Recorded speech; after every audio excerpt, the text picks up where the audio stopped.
خواتي خواتاتي مساء عليكم أزول في اللون السلام عليكم أهلا وسهلا مرحبا بكم يا جماعة الخير j'espère que vous allez bien j'espère que vous vous portez bien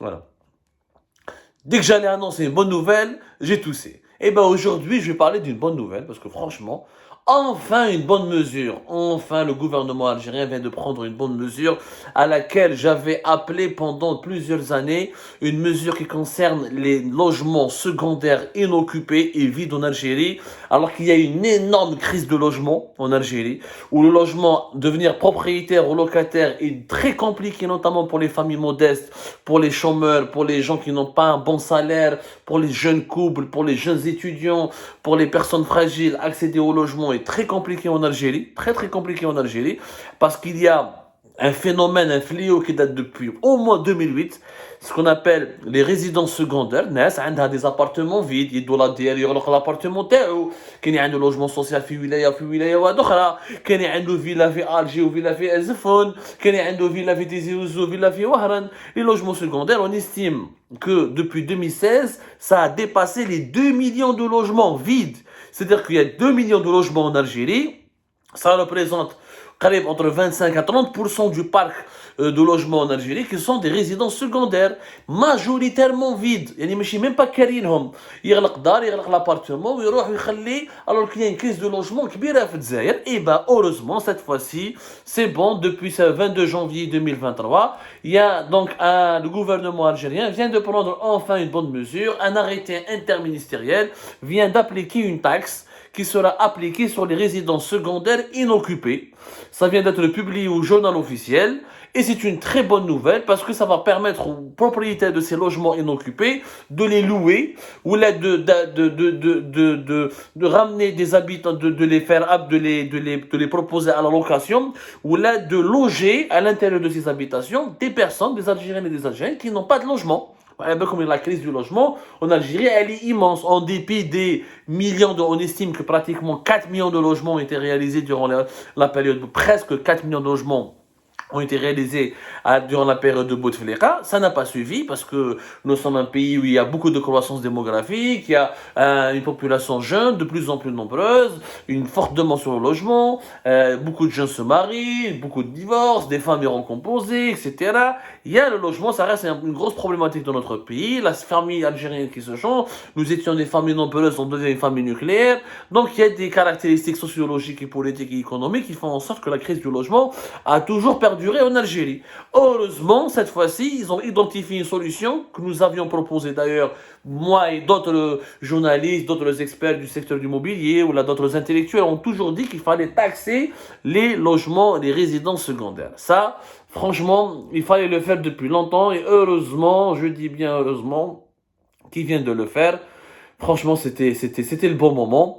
Et enfin, une bonne décision. Franchement, enfin une bonne décision. Alors, que dit l'arrêté, le nouvel arrêté ministériel? Il y a une définition. Qu'est-ce que c'est qu'une résidence secondaire dans la loi algérienne, dans la nouvelle loi algérienne? Voilà ce qui est dit au sens du présent arrêté. Il est entendu par propriété principale bâtie, la propriété à usage d'habitation déclarée par le propriétaire et qui constitue son lieu de principal de résidence. Quand tu résides, quand tu as une maison dans laquelle tu habites, et c'est une propriétaire à usage d'habitation, c'est ton adresse. Tu ne peux avoir qu'une seule propriété principale. Le texte de loi précise que tout propriétaire ne peut déclarer qu'une seule propriété principale. Donc, la propriété secondaire, elle est définie comment? Elle est définie comme la propriété à usage d'habitation dont le propriétaire est une personne physique en dehors de la propriété principale. C'est-à-dire que tu تكذب على الدولة ماشي تسكن في البيار وتسكن في سطاوالي، ماشي تسكن في وهران وفي تلمسان، ماشي تسكن في ازفون ولا في العزازكا وفي الجي وفي القريدي. Non, c'est pas possible. Tu ne peux avoir qu'une seule propriété principale, ce qui est logique. On n'habite qu'une seule maison. On ne peut pas habiter plusieurs maisons à la fois. La deuxième maison, elle est secondaire. Si elle est inoccupée, si elle n'est pas à la location, si elle n'est pas habitée, l'arrêt ministériel, l'arrêt interministériel, cette nouvelle réglementation, va appliquer une taxe foncière de 7%. Et franchement, ils sont gentils. Moi, j'aurais dit minimum 10%. Pour obliger les propriétaires de louer et de loger les gens à l'intérieur de leur logement. Parce que ce n'est pas possible. Parce que on a des couples, des jeunes couples, des familles entières dans des habitats précaires, quand des jeunes couples, mais c'est ils ont fait des enfants, là, leurs beaux-parents avec leurs parents, parce qu'ils n'arrivent pas à avoir le bon salaire pour louer, ou là parce que le marché de l'immobilier est très tendu. Le marché de l'immobilier en Algérie, il est vrai qu'on le veuille ou non, a été stabilisé un petit peu. La spéculation immobilière en Algérie avec des prix de location très chers, ou une année à l'avance ou les prix pour acquérir un appartement, les crédits immobiliers très compliqués. C'est vrai que les prix de l'immobilier ont baissé fortement en Algérie depuis la crise de la Covid-19 en 2020. Mais là, depuis fin de l'année 2022, ces prix-là ont remonté encore une fois. Oui, j'ai la nouvelle taxe de 7% sur les résidences secondaires inoccupées. Le nouveau texte de loi dans le journal officiel, il dit qu'il est applicable sur les propriétés dont la location s'étend sur une période continue, d'une durée inférieure à 12 mois, couverte par un contrat unique ou par des contrats successifs. C'est-à-dire que si tu as une maison secondaire où pendant 12 mois, elle n'est pas proposée, elle n'est pas habitée, elle n'a pas été louée, et bien là, tu vas payer cette taxe de 7%, parce que c'est considéré comme une résidence secondaire inoccupée. Mais chez Khash, il y a une taxe, il y a des balatos. Dans des balatos, ils gèrent une famille 2 ou 3 mois ou 4 mois, ils ont pour rester à la maison vide, c'est pas possible. Donc c'est inférieur à 12 mois, donc c'est une bonne... J'applaudis cette loi, franchement, elle est bien écrite. Je salue le gouvernement. Voilà, quand ils font des bonnes choses, je le dis. Ils ont fait une belle chose, je le dis. احنا ما راناش دي راديكو ولا رانا نكرهوا احنا ماذا بينا البلاد تتزقم وهذه c'est avec des lois intelligentes comme celle-là qu'on peut résoudre des crises ou la permettre parce que c'est vrai que quand on oblige les propriétaires des maisons secondaires inoccupées à mettre leur logement au service des personnes qui ont besoin de logement, on va atténuer et réduire l'ampleur et l'impact de la crise de logement. Le même arrêté interministériel a dégoulé si, par exemple, des propriétaires ils changent de locataire ou ils font des contrats de location ou si la durée dépasse, le logement reste vide plus de 15 jours, et ben il est soumis à cette taxe de 7% puisqu'on considère que la fraction restante du mois est considérée comme étant un mois entier. Alors, la période de location est évaluée par rapport à l'année civile où toute location s'étendant sur une période de 12 mois qui s'étale sur 2 années est considérée comme n'ayant pas satisfait à la condition de durée de 12 mois et entraîne l'application du taux majoré. Ça veut dire que même si tu fais un contrat de location et si le propriétaire et les locataires ne restent pas au moins plus de 2 ans, ça signifie qu'il est possible que ce logement donc soit inoccupé ou donc cette taxe foncière évoluée à 7%. Parce que la loi va considérer ce logement comme étant inoccupé. C'est intéressant, je trouve moi que c'est bien fait. C'est vrai que si tu loues une fois, si tu loues une année, la deuxième année très vite, donc c'est quand même une résidence inoccupée, il faut des contrats de location sur une période de plus de 3, 4 ans, voire 5 ans. Et là, on peut considérer que ce n'est pas une résidence secondaire et que c'est un logement qui est occupé. Après, celui qui ne veut pas louer son logement, il khalas. Si tu veux pas, toi, mettre ton logement au profit d'une famille ou d'Algériens et d'Algériens qui recherchent à loger ou là qui cherchent un toit décent, si tu veux contribuer à l'aggravation de la crise du logement, il faut être les 7%, une taxe. Franchement, je pense que le taux de la taxe foncière de 7%, moi j'aurais mis minimum 10%, une majoration de minimum de 10%, pour ne pas dire plus, parce que c'est un phénomène net chez parce que l'immobilier, l'immobilier en Algérie, c'est le domaine dans lequel on blanchit le plus d'argent.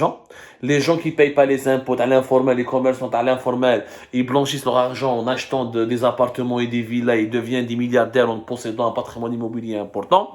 Naissent la corruption, le détournement de l'argent public, etc. Ils blanchissent leur argent dans l'immobilier en faisant des villas et des terrains et des propriétés immobilières. L'immobilier en Algérie, c'est le secteur numéro 1 du blanchiment d'argent, que ce soit de l'argent de l'informel ou de l'argent sale qui provient de la corruption. Donc, il était temps de s'attaquer à ce problème-là en prenant le taureau par ses cornes, et il fallait s'attaquer directement à cette problématique de la résidence secondaire inoccupée. Ça ne va pas suffire. Maintenant, c'est bien, mais il faut continuer parce que malheureusement, sur les locations, mais que je les déclare, il n'y a personne qui déclare le loyer à sa juste valeur pour ne pas payer des impôts là-dessus. Par exemple, واحد اللي كاين l'appartement تاعو 5 ملايين في الشهر كي تروح يديكلاري عند النوتير يقول لك جو تخان louer 1 million والباقي parce que c'est un paiement qui est en cash. Donc l'État ne peut pas vérifier. Comme c'est payé en cash, les 4 millions ne sont jamais déclarés. Le contrat de location, il n'y a que 10 000 dinars. Ça, il faut trouver des dispositifs qui imposent par exemple un paiement bancaire. Pourquoi payer en cash? Pourquoi ne pas imposer aux Algériennes et aux Algériens de payer la location terrain uniquement par canal bancaire? Là, mais il faut adapter le système bancaire, il faut développer l'inclusion financière, développer le paiement en ligne. Il y a des solutions en tout cas. Franchement, parce que dans le marché de l'immobilier, il y a à boire et à manger. Ce sont des centaines de milliards de dinars qui échappent au contrôle de l'État, qui échappent aux caisses de l'État. Et ça constitue malheureusement un tremplin, je dis bien, pour les barons de la mafia et les barons de l'informel. Les trafics de drogue, ils rachètent des appartements pour des villas pour blanchir de l'argent. Trafic de harraga d'êtres humains, la même chose. C'est de notoriété publique. Donc il faut trouver des solutions. Le mécanisme de financement de logement, l'encourager, la promotion immobilière, il faut la libérer. Pourquoi ne pas, il faut par exemple obliger les banques à investir. Et pourquoi il n'y a que l'ADL? Il faut que toutes les banques peuvent construire des logements et les proposer à la location. Faire comme ici en France par exemple, des bailleurs semi-publics, semi-privés, ou des bailleurs privés qui construisent des logements et qui les proposent à la location, etc., etc. C'est comme ça qu'on pourra juguler la crise du logement, parce qu'en Algérie c'est un vaste pays. Il n'est pas normal que le logement reste cher et inaccessible dans un pays qui est vaste, qui est le plus grand pays vaste géographiquement en Afrique, et où le territoire est archi vide. Mis à part la bande côtière et la capitale et ses environs, aux 2-3 grandes villes du Nord, le territoire est archi vide. On a de quoi vraiment régler le problème du logement avec une bonne gouvernance et une meilleure gestion du territoire, et notamment des règles transparentes et intelligentes pour que les acteurs du secteur de l'immobilier soient dans la transparence et la rigueur et l'honnêteté. C'est un bon début, je salue cette décision. Comme quoi, en Algérie, il n'y a pas que du négatif, il y a aussi du positif. Et quand il y a du positif, nous sommes honnêtes, nous le disons.